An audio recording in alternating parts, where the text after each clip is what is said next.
anti-Semitic thing someone had never said to you?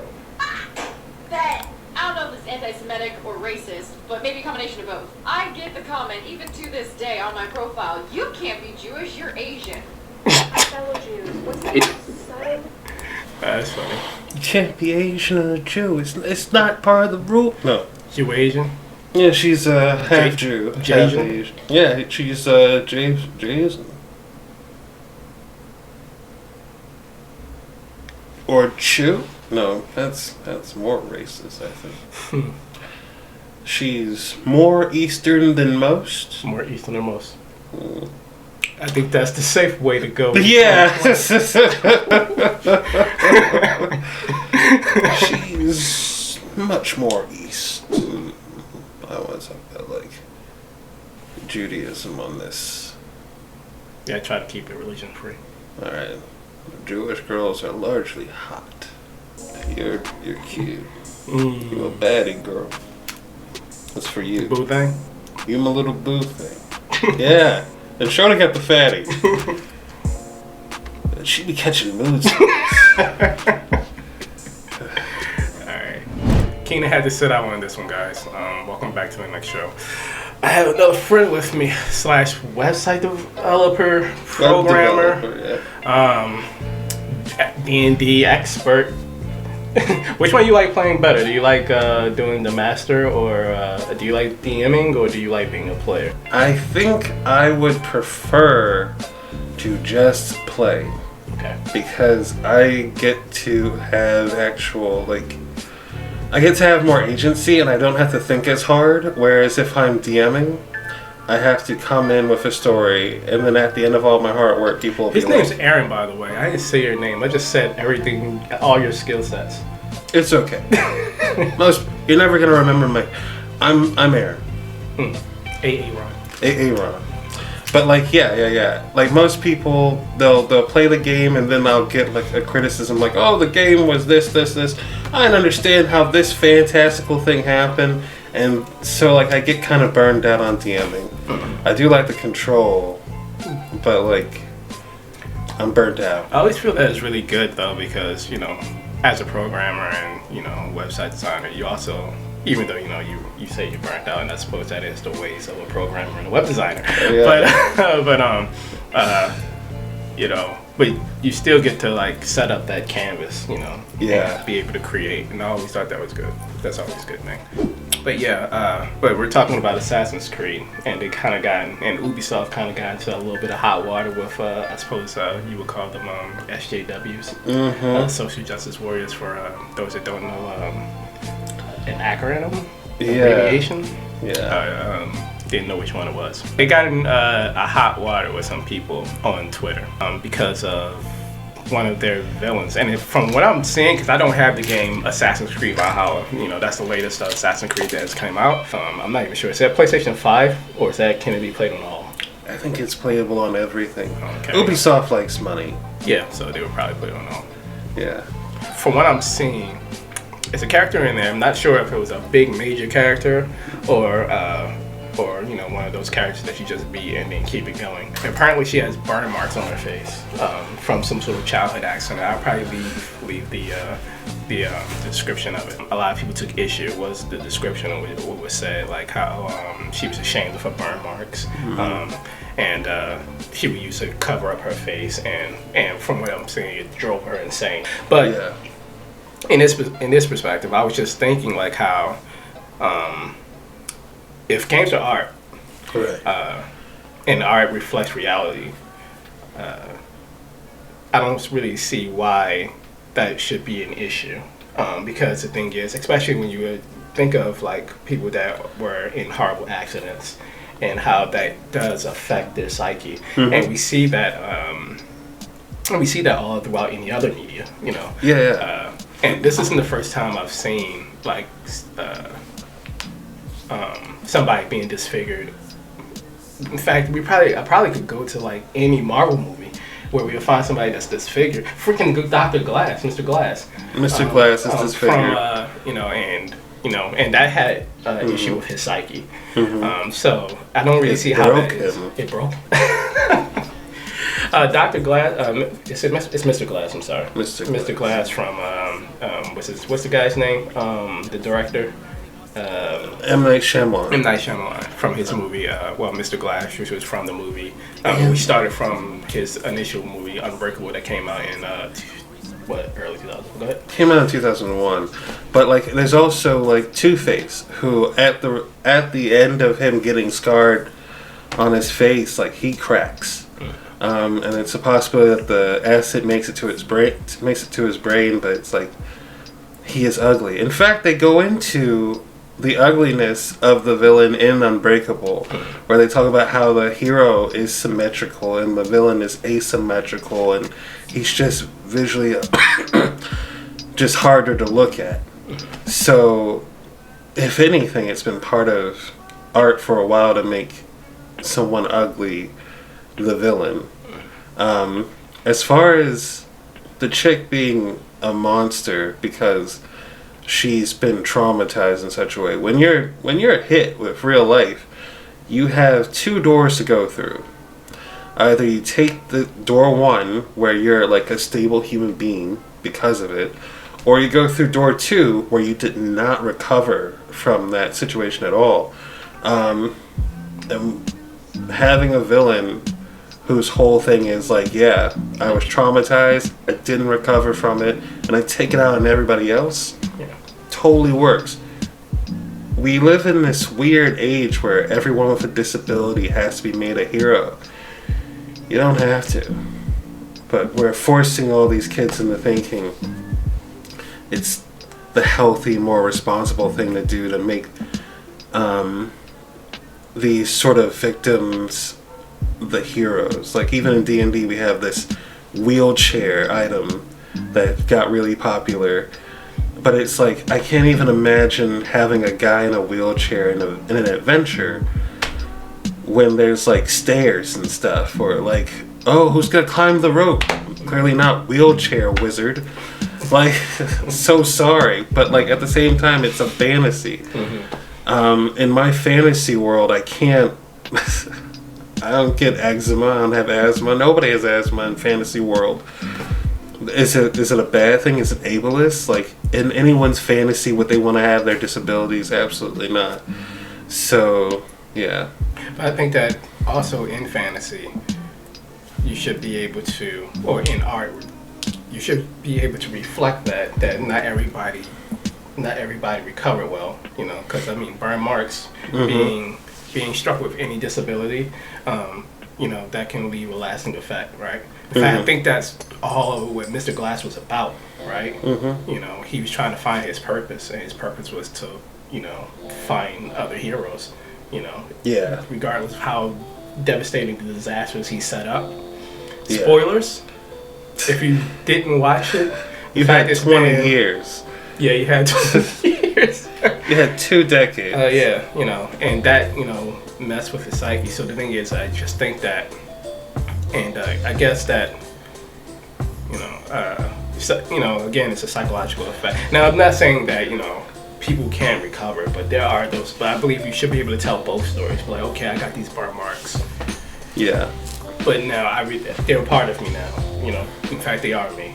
You know, I'm gonna learn how to deal with it. But then you have those that are like, I got these burn marks. Now I want the whole world to feel my wrath. And I feel like being able to tell both stories and being able to, it has moral and has a moral to each story. On how imperfect we are, really. And how we could be able to strive to that icon, and how bad it could get. So, in Eo for One's perspective, how bad it could get. And I guess from Mr. Glass' perspective, at least in his third movie, how good it could get, you know. How good things could get with your disability. All I got is disability. Like, I've got multiple personality order. This doesn't sound right. It's called a disorder for a reason. It's not normal. Yeah, and I don't see if it was them being ableist. I can't see it being ableist because the thing is, we've had people, comedians, especially making fun of people that are disabled. You know what I mean? Yeah.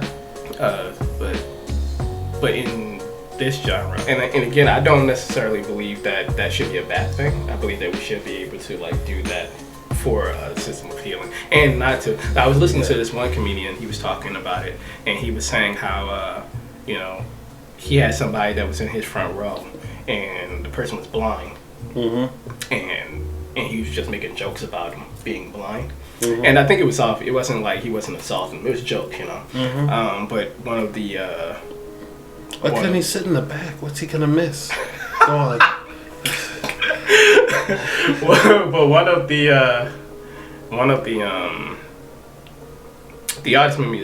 audience members got offended for him, and then he was out there trying to calm down. I guess she now is a heckler. You know, he was trying to like calm her down so he can continue the show.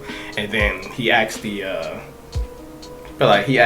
blind guy, and he was like, "Have you seen?" He said, "Do you know who this woman is?" And the blind guy was like, "I have never seen her before a day in my life." Nice. And the thing is that like being able to like get them involved, you know, being able to I shouldn't say get them, but getting people with certain disabilities involved, you know, and not exclude them from stuff. Because I feel like we're doing that a lot, where it's like, because even from she has burn marks, and there's people that have burn marks, and I guess that's a representation. And we're seeing that even with like, not even just with disabilities, just with anything. Like Aunt Jemima's off of syrup now. Yeah. There was another black guy that was on some products and food products. Uncle Ben. Uncle Ben. And I think I see where you're going with this, where it's like, I think it would be nice to have input from the minority group that you're going to be representing, and like asking them instead of making the assumption that you know what's right for them. For the situation of the blind guy, he definitely is reacting to something, and then when they ask like, can we get some input on it, he says, I'm totally fine with it. I feel like that would be nice, especially in any medium that presents African Americans. I get very tired of every single story being about the black struggle and how we're struggling with the police. You know what I'm saying? Like Black Lightning.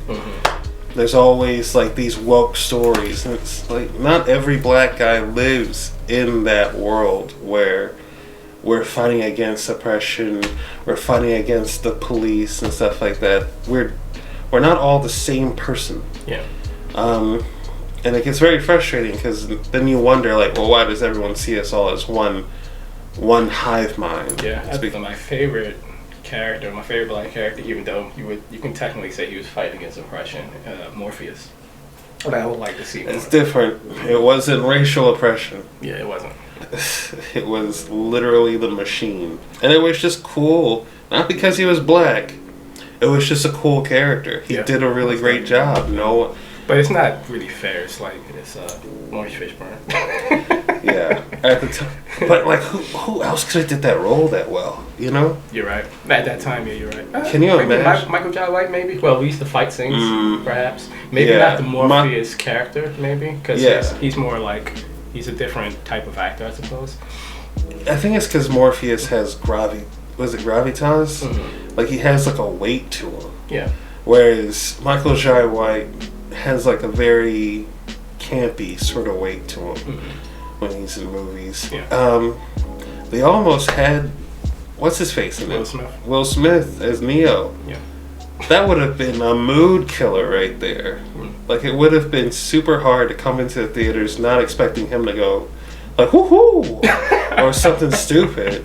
Well, I think he could play serious roles. It's Will Smith. We'd just be watching Will Smith. Yeah. We'd just be watching Will Smith dressed in black. Yeah, pretty much. Yeah, dressed in black and wearing shades. He'll always like ask a question about the movie's plot in the movie. Like, you mean to tell me, you guys, that my brain is inside of a computer? Like, yeah, yeah, I can see that. Yeah. Yes. My brain We probably get the Will Smith scream. Yeah, especially during like the fall thing. Oh my god. Just all the Will Smithisms. And because it's the 90s, we have to do a music video at the end. Just to sell the movie. His music videos are cool though. His music videos are pretty hot. Yeah. Like they always featured him front and center, so you weren't confused as to who's the star here. But like, yeah, man. Yeah, Neil would be a completely different person. You probably forget that Neil was a hacker. Yeah. Like you just assume he was a cool dude. Yeah, you probably forget that he was a hacker. You know. You wouldn't seem at all like this guy is like skinny and needs help, and like he needs someone to save him from this world, because we don't really know Keanu from having any like male lead roles that are like intimidating, except for Point Break. It was easy to assume like, oh, this is just a regular dude. Until John Wick. Yeah. And thank God he did those movies before John Wick. But like, yeah, representation is difficult, but like, I think it should come. We gotta be fair with what we're expecting out of artists. If artists aren't able to make a villain with a reasonable enough background, then what are they supposed to do? They're probably going to be forced to make every villain someone who's a cisgendered white male who just hates people because people are different from him. Oh no, I hate the world because my daddy found out I like boy parts or something, and to fight my gay stuff I beat up other gay people. And I don't know where I'm going with this. I just thought it would be really interesting to say. So, like, I would think the majority of these people just want to see, like, cis white males as villains, because no one's ever going to say that a cis white male was ever poorly represented. But then that also means that cis white males are going to be making a lot of money because they're going to get all the roles. Like, Nolan North is never going to be poor, because he's just going to be voicing cis white males. Like, who needs Nathan Drake when he can play every single villain in Assassin's Creed going forward? Yeah. And Assassin's Creed has been pretty egalitarian. Particularly since, what do you call it? They had like a female assassin in part, what is it, the London one? I can't remember. I stopped at Brotherhood. Yeah, I didn't even finish Brotherhood. There's so many of them. They were just like, numbers are stupid. Yeah, they just started coming out, and I think it's the only reason. Like I was talking to Keenan about it. He was saying the reason why, because I think in one of the games it was in England, and they had the French Revolutionary War, and they didn't mention Queen Elizabeth. So in their next game, they made it up by giving you a female assassin. So Ubisoft kind of always been about trying to do the whole inclusion, kind of. And I say kind of because of the whole idea of Europhone, them trying to change up that description of her. I mean, they could just. I would say that they should stick with the description. It's not going to cause me not to play the game. The game itself is going to cause me not to play the game. Yes. Ayo. But like, I think the game's going to do fine with or without that character. And it's just a bit character that you murder. Ridiculously. Like, I'm looking at the gameplay. Like, you saw the gameplay. This chick goes to town on her. Like, oh, look at this disabled veteran. Let me go crazy on him with axes. I don't even know what it is because her face is covered. Yeah, the only reason why I knew it was a female is because of the description. Yeah. Like, you don't know if it's like, you don't know what else it is. You just. I can only tell the gender by the pitch of their screams. Yeah, oh, right. Yeah. That's like dual fury with two axes. Yeah. Like, that was and then it did it twice. Yeah. But what difference does it make if it's able-bodied or disabled? You're going to kill it. Like, people were upset that in Assassin's Creed 3 you were killing animals. And that stopped nothing. In fact, that only emboldened studios like Rockstar to just be like, cool, in our Wild West game, you hunt and kill animals, and it is gory, dude. I feel like that is going to be an issue because I remember in Resident Evil 5, Chris Redfield was in Africa, and people got upset. Yeah, you remember. People got upset with that. So like, I just feel like this is just what it is. Can't make everybody happy. You really make everybody can't. happy. Artists should remember that they're artists and this is their baby. Yeah. First. And the thing is, listening to your community is good, because sometimes especially if you're Bethesda, that's a shot. But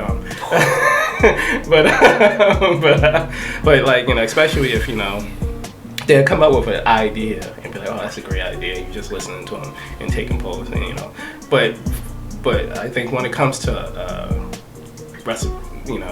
things that's trauma, and you're trying to tell that type of story, even if it's brief, like in the case of Year for Wine or any other games, you should just be able to do that, and because that's somebody's story, that you're telling. And I'm not saying like, especially like, imagine if like people started saying that I decided to make a detective game where I'm trying to find Jack the Ripper, and people got upset because Jack the Ripper was killing prostitutes, and they don't want me going around trying to find Jack the Ripper because it could be some sort of he's killing prostitutes. That is a worthwhile profession. Oh my gosh. Or you're playing Jack the Ripper. No, that will get that's offensive. You gotta set it up. But the thing is, I still, as an artist, should have that type of power, Because you have to be aware as an artist that you have your intention and the audience's intention. Yeah. And your intention of your piece and what the audience has interpreted from your piece, totally different art pieces. Yeah. And so when you create something, you have to be ballsy enough to say, like, I let you have this, and if you didn't like it, you didn't like it. Like, I love you. Who am I thinking of? Yoko Ono?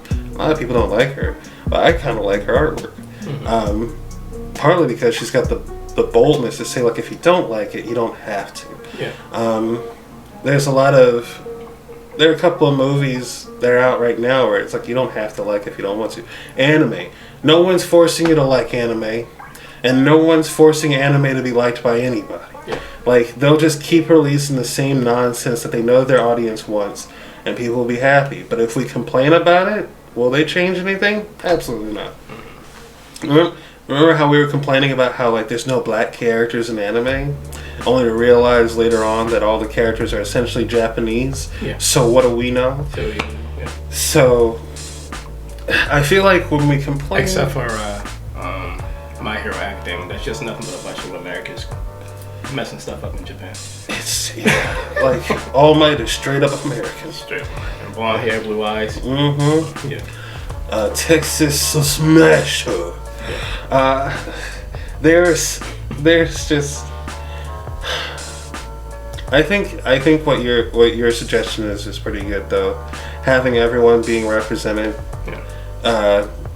as heroes or as villains doesn't really matter. Because we're humans. Yeah. We're complex creatures, Mm-hmm. Like, and there's a good side, that icon of us, but we also need to represent that Year for Wine, that person that don't want her scars, and it did drive her insane, Yeah.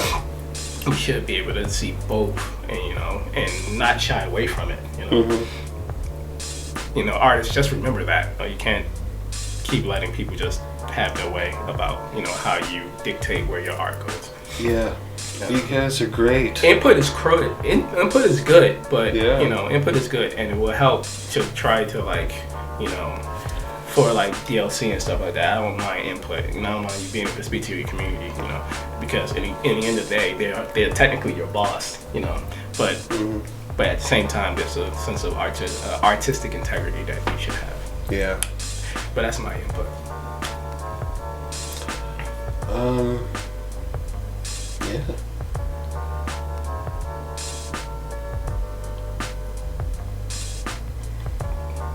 What does this mean? Well, that is it for this week. Well, that is it for this week, guys. Do you have any pieces? Because he does websites, so if you guys want a website done,